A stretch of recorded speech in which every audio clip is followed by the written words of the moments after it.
This is Helpscreen, and this is how to fix Disney Plus error code 9. So guys, today I'm gonna show you how to fix error code 9 on Disney Plus. So I'm gonna provide you multiple solutions today. So for the first one is just go to your Google and search for Disney Down Detector. So from here, if the server have outages, you will see it over here. And guys, if you experience outages, you just want to try the app later and it should be able to fix it. And now guys, for the second option that you have is just go to your settings on your web browser.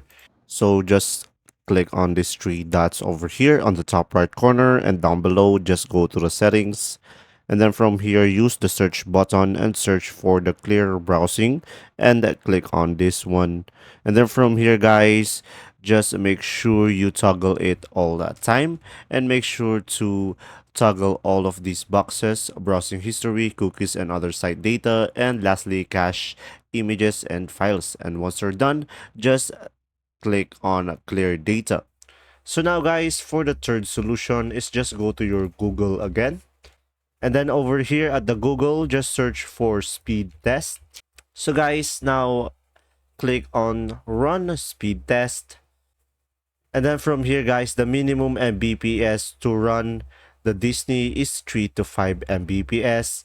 But guys, if it's lower than that, you should contact your internet service provider for help in order to fix this issue. And there you go. If this video was helpful guys, please like and subscribe. And thanks for watching. See ya!